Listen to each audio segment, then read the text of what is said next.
Hey everybody, welcome back to the podcast. It's Movie Mayhem. I'm joined by my co-host Chase, Morgan Hulett. Chase, how are you doing this evening? I am well. How are you? I'm not too bad actually, and I know we have a lot of movies to discuss because it's been a while and we've been to the theaters probably, well, I would say I've been to the theaters I think 35 times last year, but I know that you're on probably a record pace this year so far, so I'm glad for you, bud. I don't know. My goal this year is to see at least one movie a month. And so far I've been hitting that mark. So I've been doing good. That's a good goal. And we're going to talk about everything we've seen since I think January, because I think January was the last kind of episode that we had filmed on this channel. But before we get there, Chase, I know that you have a few film or a film to add to the film collection to update the audience. I'm so excited about this one. I have the Lord of the Rings, Fellowship of the Ring Steelbook collection.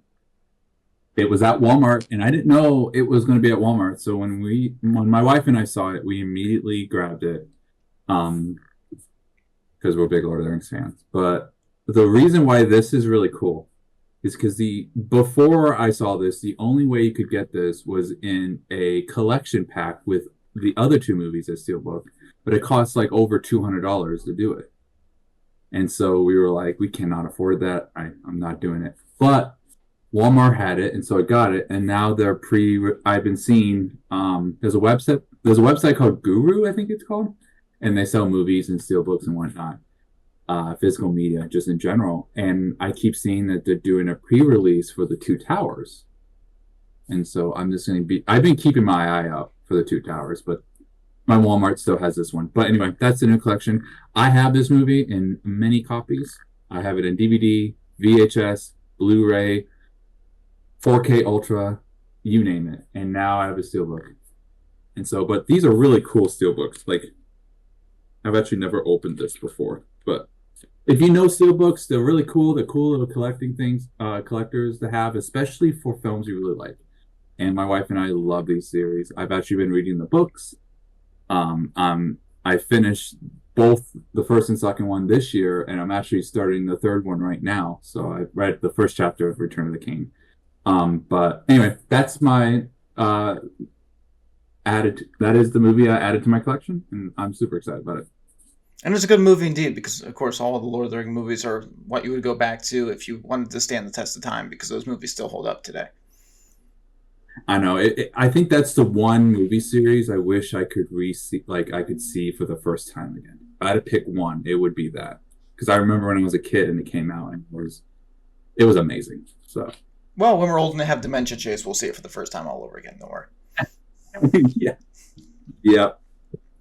But speaking of, because I know we didn't speak of it, but in my head, I was thinking about like standing test of time with Lord of the Rings, the CGI and the effects that they had during Lord of the Rings. You know, you think about it, like, why were movies so good back then when you could like just sit down and be like, okay, you could tell like some things are computer graphics, but it all blends together compared to movies these days.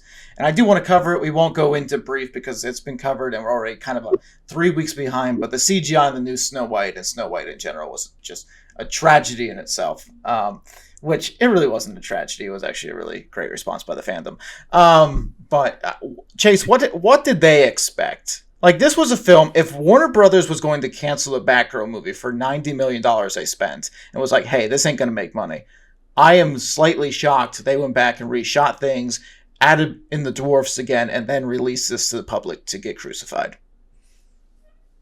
Yeah. This one's a bummer because, believe it or not, Snow White is my favorite Disney movie from when I was a kid.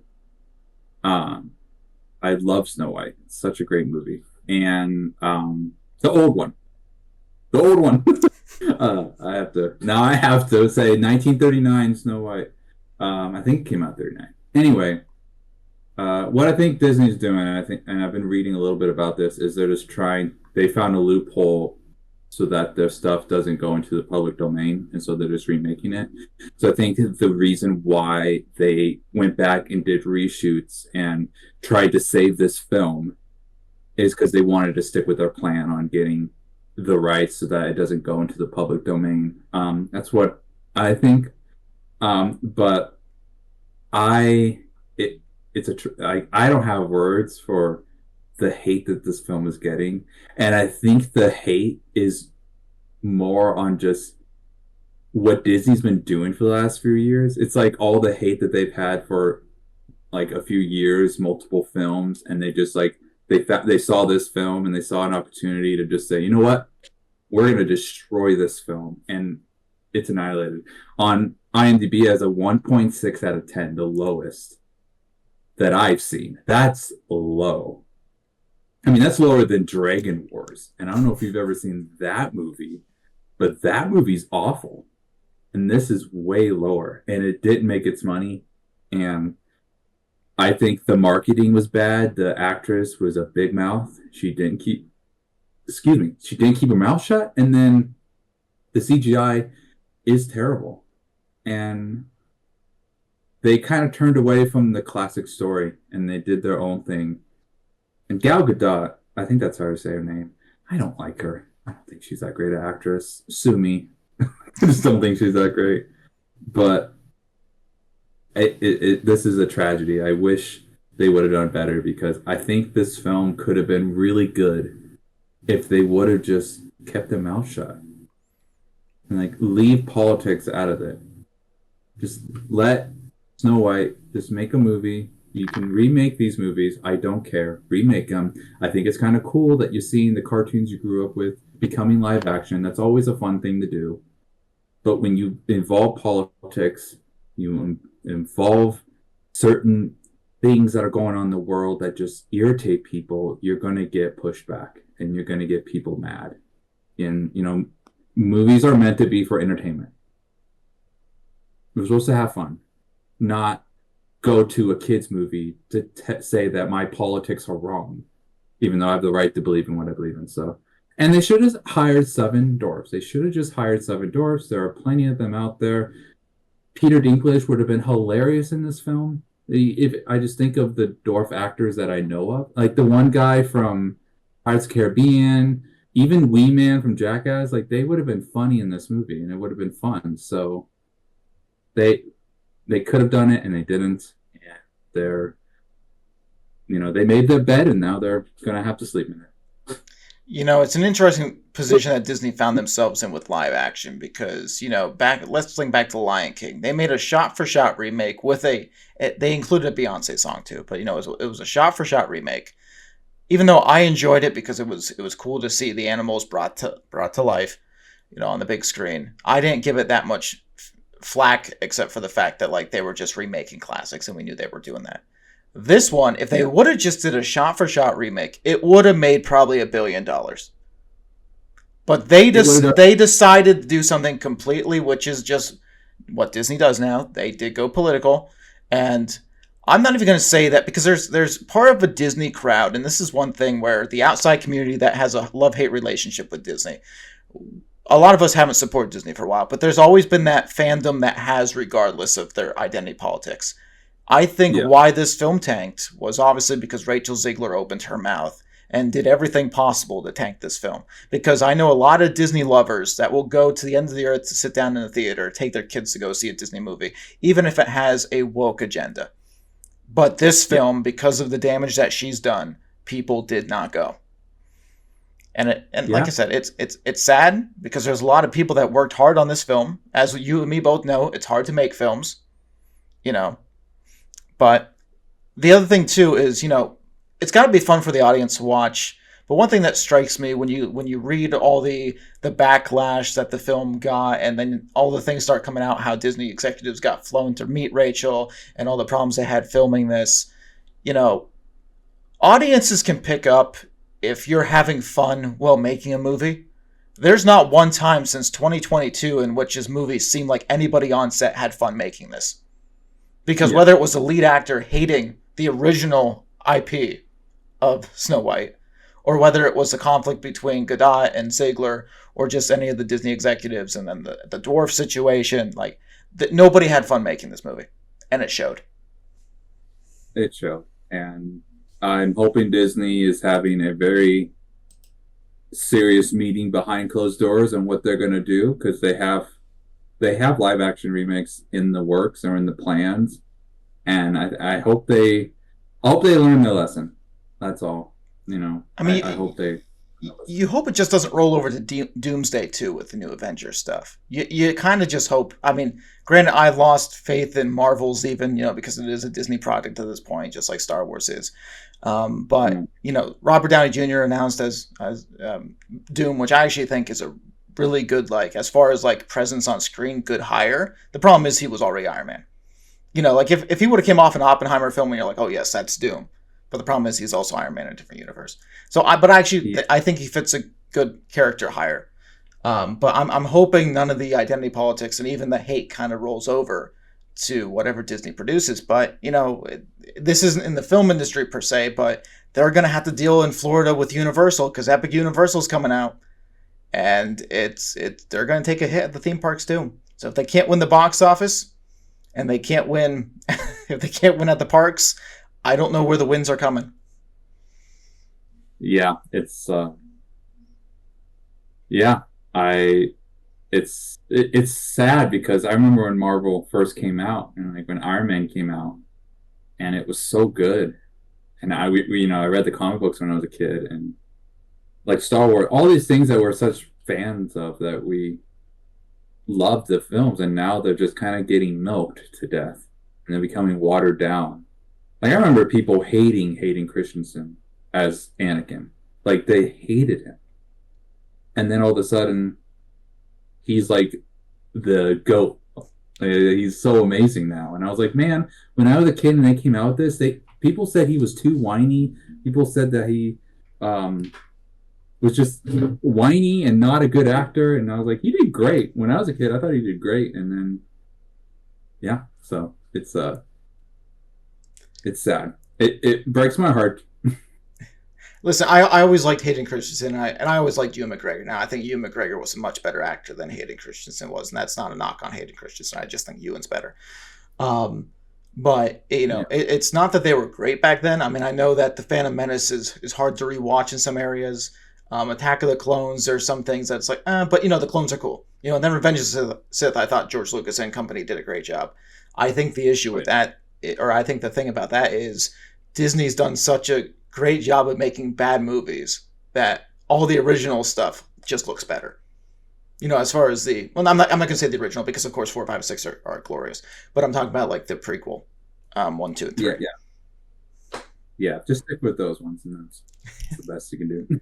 But we want to talk about a kind of original IP. Obviously, this has been a video game for a while, but I'm going to turn over to you because you and Kat saw Minecraft, and I would like to get your reaction because, like I said, we are only just coming off opening weekend where it's made $300+ million, and I believe that's overseas total as well. But like I said, 300 million for the first 5 days, very very good on a $150 million budget.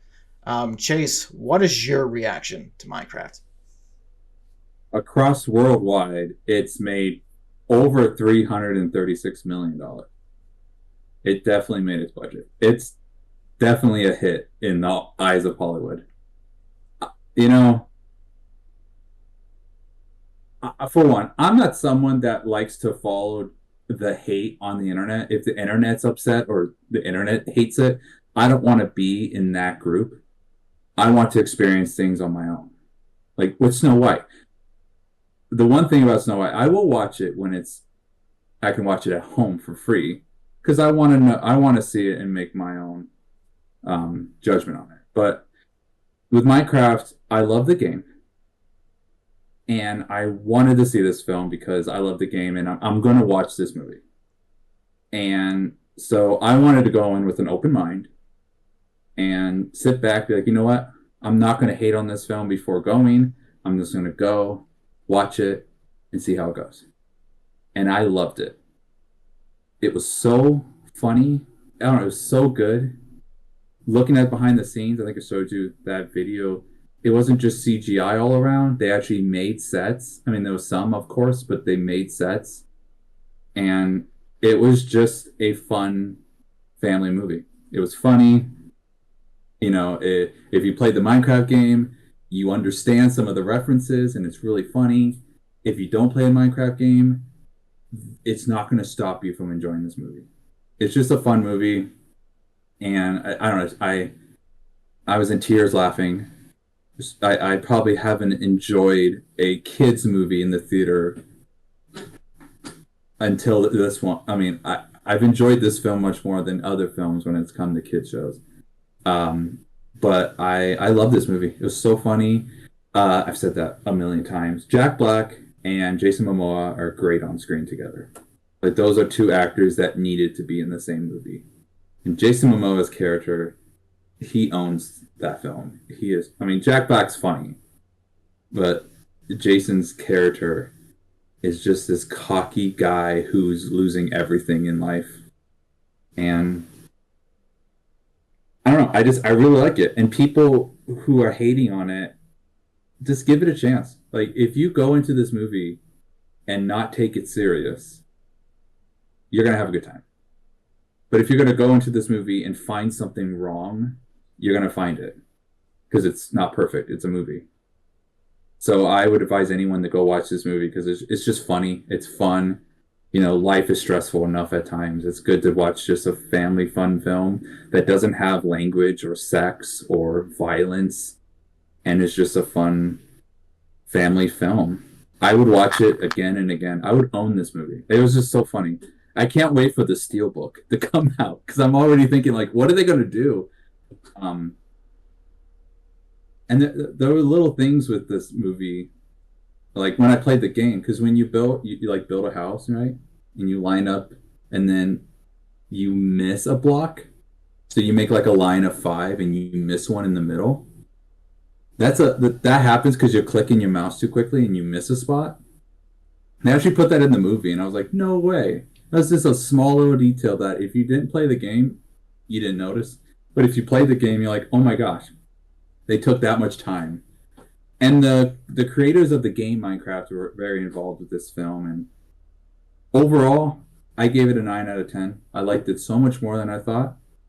And I think stepping away from all the internet hate and just going into this movie open-minded, actually, I realized how much I enjoyed it. And so that's my review. I know I'm kind of repeating myself. I'm sorry. I was so excited to talk about this movie because I actually had so much fun watching this film, and I would watch it again and again. Chase, it's not that I found myself in the hate category when it came out. I personally thought, and I really don't actually hear a lot of the hate online, so it's interesting that like that shows up in your feed and like what you're seeing, because most of the stuff that's coming out right now is praise on that end that I'm seeing, and rightfully so. I'm glad when movies succeed. And this was one of those films that, you know, I never played Minecraft, but, you know, if it's a good kids movie, just like Sonic was, you know, you want it to do well, especially if it has good qualities and values and everything. I'm definitely shocked because my first reaction seeing the first trailer many months ago, I think the look of the film looks awful. And that's probably one of the reasons why I'm going to stay away, because I wasn't a Minecraft fan, and the looks to me, just, there's something about it. And is there a little bit where Jack Black is maybe overhyped ever so slightly? He's good at what he does. He plays perfect in those roles. I'm not going to knock him for getting a job and continuing that stuff. That's like Jim Carrey. I'm not going to knock Jim Carrey for doing what he does. But it's one of those situations where you just thought maybe, you know, Jack Black's kind of on the back end of his career, a little bit slowing down. Maybe he took this gig just for one final hurrah. And I am actually glad to see that it's making this kind of money. And it broke Five Nights at Freddy's record for a video game too. So that was, you know, at tip of the cap. Every time you see somebody break a record for a certain genre, you gotta accept it. Although I will say, Carnival Cruise, please update your trivia. I know this is off topic, but update your trivia, Carnival, because I got the question right. The highest grossing rated R movie is no longer The Hangover. It is Oppenheimer. Deal with it. Anyways. Okay. Random. But yeah, I'm very glad that this is having success, although I don't think I will watch it anytime in the future, specifically not in the theater. I'm not going to go spend the money to do that just because I'm not interested. But you know what? If it comes to Prime, comes to Netflix, you know, I'll watch it. I can respect that. But no, my feed is getting a lot of the praise as well. And I think a part of why this film did so good is it came out after Snow White. And it's now just, it's kind of like, we're going to go see Minecraft rather than Snow White. Like, if you had to choose between the two, you'd pick Minecraft in a heartbeat. I know you would. And so I will advise you that you should go see this in theaters because it is fun to see it on the screen. That's where movies are meant to be seen, as we both agree. But I understand if you're not into the game, you're not attached to it as much. So I respect that. I think that's good. But I'm going to say you should see this in the film theater because it was really good. It was really funny. And one more thing I like But to. Oh, sorry. I do agree with Jack Black. I'm not huge on Jack Black. Like I like the movies he's in, but I'm not huge on him as an actor. So I do agree with you on that. That's all I was going to say. Yeah. Well, the other thing is I want to point this out too, because I think it's a good thing, specifically when you see the theaters kind of slowly dying and Hollywood's not making the profit like they would like to. Obviously, that's because of inflated budgets and everything else. But I will say this. I didn't like Barbie. I know that you like Barbie. And the Barbie Oppenheimer thing put people in theaters and put the butts in the seats. I am always glad when, I know that the trends on social media about the kids freaking out and trashing the theaters. I don't condone that, obviously, but it is good to see the next generation coming and sitting in the theater and actually enjoying films. I will make that statement because I think that, every time you could bring something new and a new generation into the theaters, it makes our lives and our jobs a lot more enjoyable, obviously, and safer too. Yeah, like when I went to the theaters, there was a row of teenage girls just giggling and laughing the whole movie. And even though they were a little louder than I would want people to be in the theater, I wasn't bothered because, like, hey, I mean, at least enjoying the movie. Like everyone enjoyed the movie, and my sister and I were in tears laughing. So definitely worth the watch. Now let's talk about two films that nobody really went to go see. Let's talk about Mickey 17. Chase, I don't remember if you saw Mickey 17 at theaters or not. I did. Yeah. Mickey 17 obviously lost money, and that's also coming off a Alto Nights film with De Niro too that only made $3 million on opening weekend. And that was somewhere up north of $50 to $60 million. And that's Warner Brothers is having a hard time. It's a struggle for Warner Brothers right now. I'll be quite honest.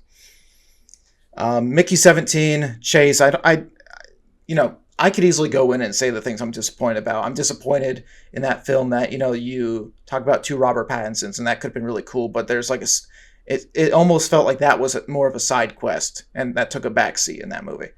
And there should have been more one-on-one clone interaction, whether they're trying to kill each other, work problems out. But I don't know what it is. And Hollywood does a great job, and this is going to be a conspiracy theory, Donnie, here. Hollywood does a great job of preaching us these disaster movies, and then we sit there and like, oh, they never act like that. I don't know what it is with Hollywood films, Chase, specifically that is sci-fi and aliens, that just praise the aliens as if they're like going to always help humans. This was another one of those movies in which the aliens were also good guys, and the aliens were better than humans.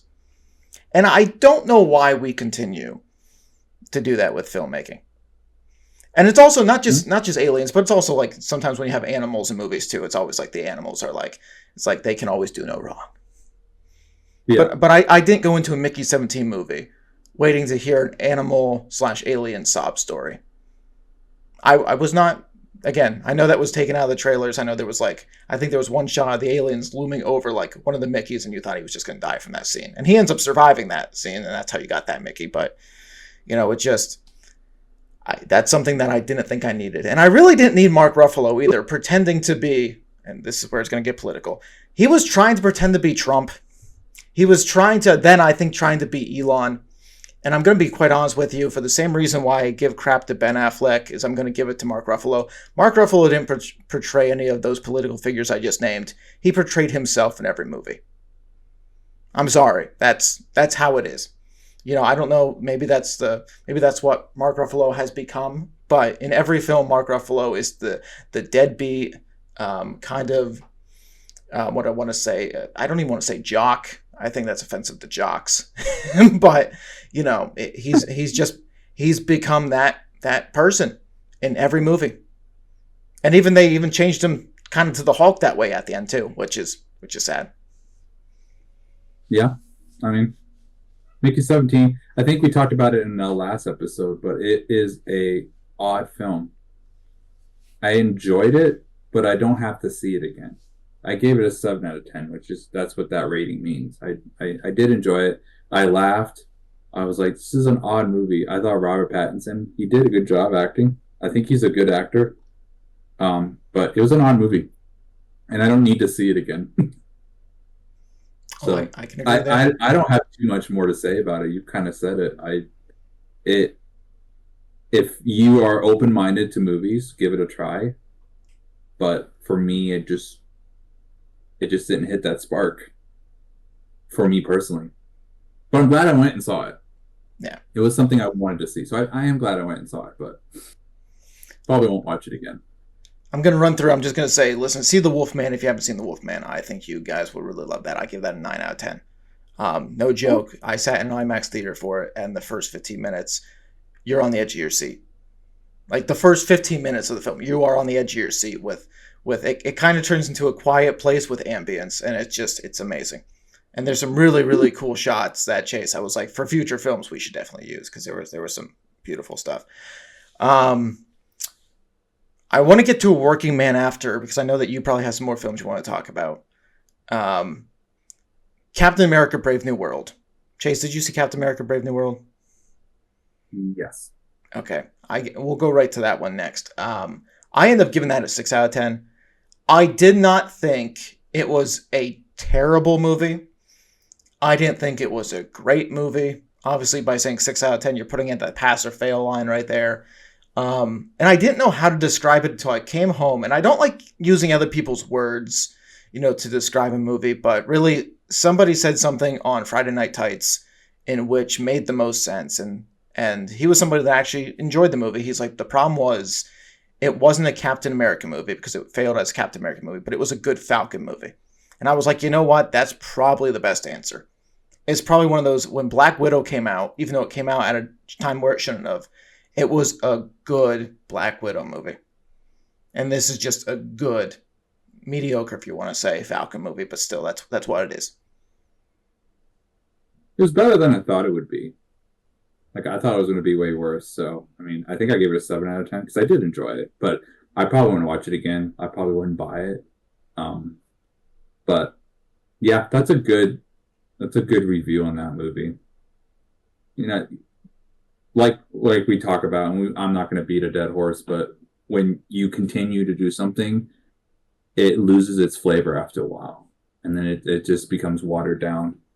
And that's kind of what Marvel's doing. So Captain America now, like when they come out, I just automatically have this gut feeling that it's just not going to be great. And I'm not trying to be negative. It's just a fact. When Chris Evans is no longer Captain America and Endgame happened, it's like, everything after Endgame is just not going to be as good in my heart. Maybe the Avenger movies will be really good, and I hope, but at some point, it's like those TV series that continue and they keep going and they keep going. At some point, it's just like good things end. Good series, good movies, they end. And so that's the thing with some of this stuff is they're always going to get attention because they have that big label on them. And they're always going to keep making these movies because they keep making money, but they're just not going to be the same. And that's kind of my review for that movie. It was fun to watch. Red Hulk was really cool, but you only got like 5 minutes of him. Yeah. And if you're an audience member, you're looking at trailers and deciding what you want to see or if it's going to be a good or bad movie. Two things to really pay attention to in my eyes is, like comedy movies. How many times have we been like, well, the comedy movies is all in the trailer. Everything you see in this is in the trailer. It's like those are the funniest moments, So, if they're really trying to push a comedy movie that's going to fail, the funniest moments are going to be in the trailer. For the Captain America, you knew it was going to fail when they kept pushing the Hulk. Like the first trailer that came out, the teaser trailer for Captain America: Brave New World, it teased the Red Hulk. And by the time the second trailer and the third trailer came out, you knew kind of the story of the Hulk and who it was. And Yeah. you didn't keep that hidden anymore. And that's something that they were so worried about making as much money as they could, they had to keep throwing the Hulk in just to get that attention. When any other film, if it was going to be successful, the audience would have just been shocked in it. Yeah, I agree. That's a good way to look at it. Yeah, that teaser was really awesome, and then they kind of kept adding it, and I was like, all right, this is all we're going to see of him. So. And also, I never watched Edward Norton's 2008. It was 2008 Hulk? 2005. Yeah. I can't 2008. I never watched 2008, it, and they tried real hard to connect some dots, and maybe they did for the people that that saw that one. But if you're a new Marvel person, not really new, but say you grew up on the Marvel Cinematic Universe and even didn't watch the old Fantastic Fours or whatever, the Fox stuff, you wouldn't really understand. I personally don't believe. It's kind of like what Disney's doing with like the Marvels, with like they'll do the shows on Disney Plus and they'll jump right into the movie and they'll be like, oh well, they're just these characters are here. They have no backstory because you should have watched the show. Well, a lot of people don't watch the show. I mean, don't get me wrong. There's Marvel fans that if you're a diehard fan, you're gonna watch the shows. But if you're the casual moviegoer, you're not gonna watch the shows. And then next time you show up to the theater, there's like 5,000 more Avengers, and they don't give you backstory, and they're just like, oh well, they should be here. And the audience is like, well, they weren't here the last film. So I think that was slightly a problem. Maybe in the trailer, instead of teasing who the Red Hulk was, maybe they should have did more. And I know there's like contracts that you got to deal with, but maybe they should have did more throwback footage to the Edward Norton Hulk. Maybe. I don't think Marvel has the rights to the Incredible Hulk. Probably not, but if it's almost like they would have been better off making a deal, or like the same thing would be like, hey, just like push this movie on streaming, because like if you're pushing on streaming, it's like, hey, wink, wink, nudge, nudge, it's gonna tie in. They could have did something, but that would have been a better marketing strategy than showing the whole film. Yeah. Now, I did watch a few movies, not in the theaters, but I did watch a few at home that I want to bring up. We don't have to go too deep into it, but I want to bring them up. I saw Fall Guy. I watched that today. I did that for you. It was good. It was funny.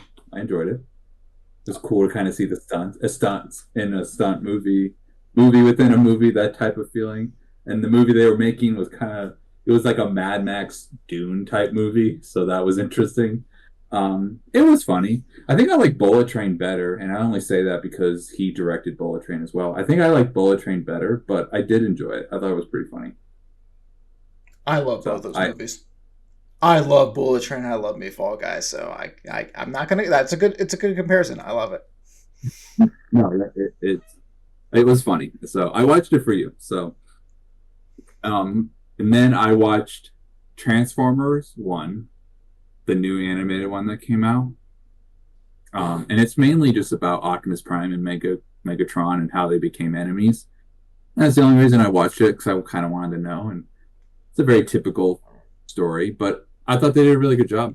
I kind of wish I saw it in theaters because the action looked really good. And I have those lights behind my TV that, it matches what's on screen and makes the screen look bigger. And I watched it late at night while my wife was sleeping, and it was really good. The action looked really cool, so I kind of wish I would have saw it in theaters, but I to be honest, was on the hate train, like, oh, another remake of Transformers, and I didn't watch it. So I learned my lesson, but it was a fun movie. It's on Prime, so if you have a free time, just watch it. I think it's a pretty good film to watch. It was pretty fun. Chris Hemsworth plays Prime. It's a cool. And I grew up with Transformers, so it's really cool to kind of see the origin story. And I never thought of the origin story. So, and then this one, which I'm most proud of, is the Teenage Mutant Ninja Turtles Mutant Mayhem movie that came out. It came out, I want to say a few years ago. I'm looking it up. 2023 it came out. And Seth Rogen actually wrote this film, funny enough. And I loved it. It has a really unique animation style, kind of like pencil drawing almost. And it was really fun. All the voice actors for the Turtles were actually teenage kids, so they sounded like before puberty. And it was just really fun to watch, and it had great shots, great animation style. Some of the cuts that they had in that film were probably the best I've seen in an animated film, where they cut back and forth. It was a beautiful film, and it was funny. It was actually really funny. And I've met Kevin Eastman before, the co-creator of Teenage Mutant Ninja Turtles, so it's really cool to just I've met him already, and then I watched this film with my wife this last weekend, and it was so much fun, and I loved it.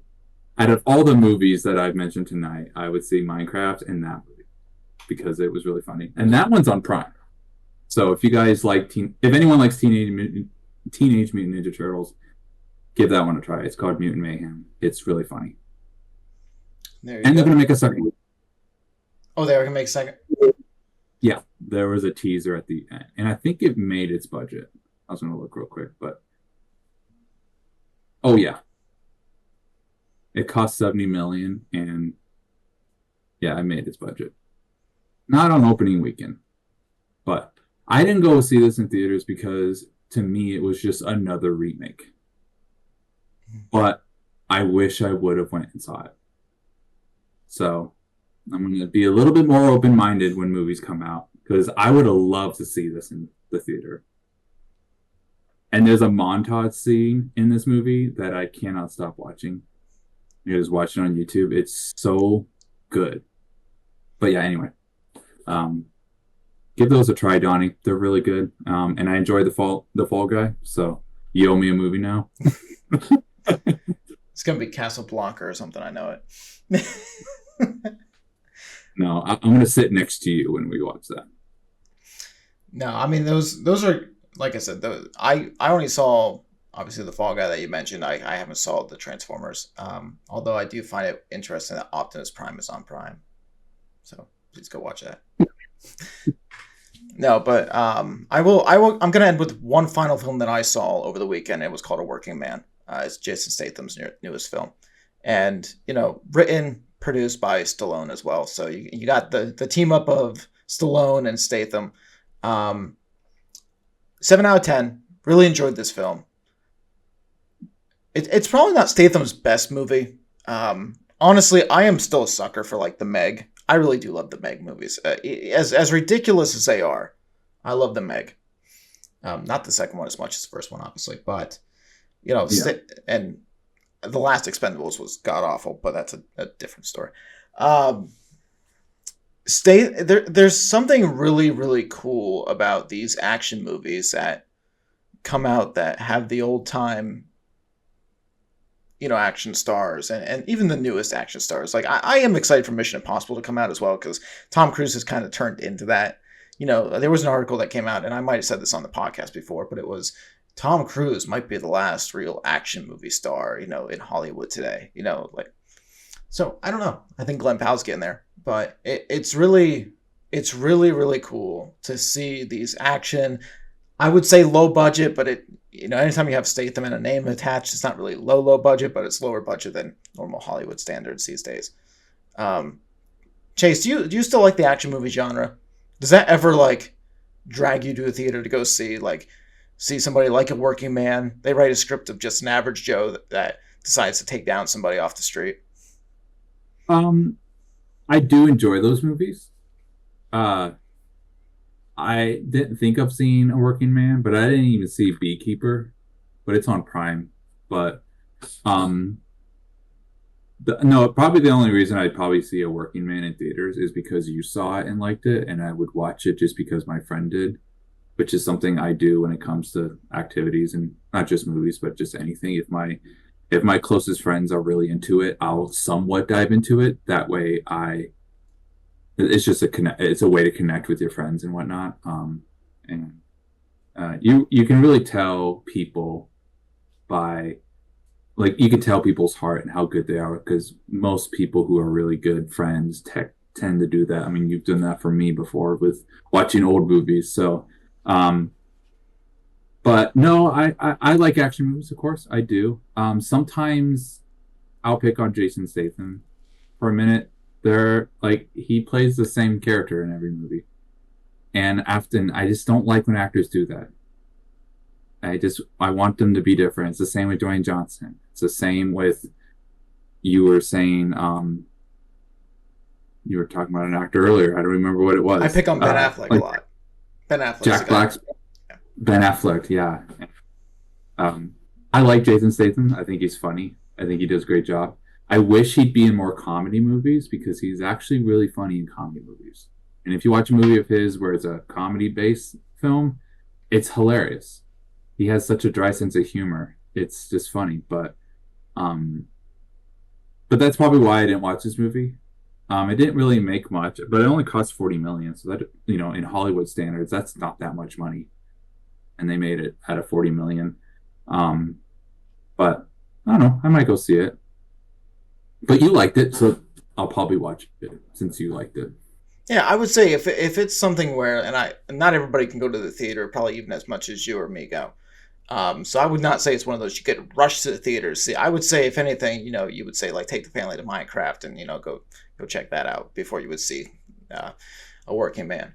But like I said, it's really cool to see the team up of Stallone still writing and making these action films, and Statham being the actor and doing what he does. Woman in the Yard, gonna switch real quick only because I remember that's on the list. I give that a 5 out of 10. Blumhouse disappointed me a little bit there. Trailer was a lot better than what the movie was. Blumhouse does it, and I'll keep it short with when it comes to Blumhouse. Blumhouse takes short films because they're always scanning the internet. So like if they see a nice horror short film that they can turn into a movie for like $10 million, they bring the original creator on and they write, but they put them with a team, and then they make these low budget horror films. And they're hits or misses, but for the most part, it's a pretty good split. This was clearly a film in which was a short film online, because the final 5 minutes was the whole film that you could tell like that would have been the short. And you wasted your time the rest of the film, but that's here nor there. I will end the podcast by saying this. 2 things that I'm very excited for this year. Obviously, I'm a big Avatar fan, and we will be getting a trailer or a teaser coming up here real soon. And I'm very, very excited.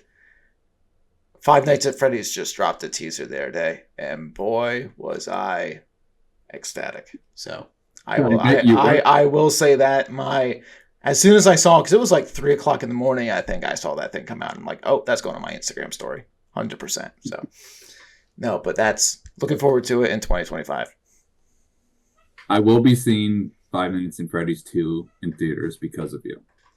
You did watch the first one, right? I did watch the first one. Good. It was a good movie. It's not my cup of tea, but because you like it, I will go see the second one in theaters. That way I can talk to you about it. And then, well, actually, it'll be different. I don't know if I can even say this on the line, but I'm going to say it. I might blurt it out. But I had somebody that they had texted me a rough park map for Halloween Horror Nights this year. And I got to tell you, I'm excited for one of the houses. I got to tell you, I'm excited. Anyways, but that's going to be it. But that, of course, by the time November 5th or whenever the Five Nights at Freddy's movie comes out in December, Halloween Horror Nights is going to be done. So what I would say, Chase, is you and Kat should join me at Halloween Horror Nights this year sometime. And then we'll watch the movie.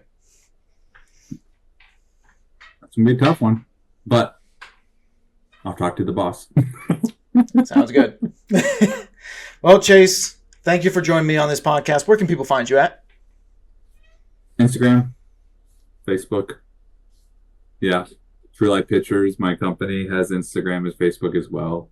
And then we do have a podcast called The Golden Review, which is on Spotify, that we're going to get back up and running again. It's been a year. It's been exactly a whole year since we've done that.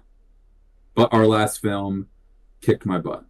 It took all year to make and finish. So I'm going to make a post about it, let people know that that's why you haven't seen anything. So, but yeah, that's where you can find me. And those short films that kicked your butt, Chase has officially won multiple awards over the past weekend. So give him a round of applause, everybody. No. Yeah, it's been nice. You got to follow True Light Pictures to get all the updates about all the awards that we're about to win. That's what you got to do. So follow True Light Pictures. Do that. Thank you, everybody, for joining us on Movie Mayhem. If you like this channel, or if you don't, drop a comment and give us a like anyway and subscribe. But thank you, guys. Thank you for tuning into the Shield Hope channel. We will talk to you later.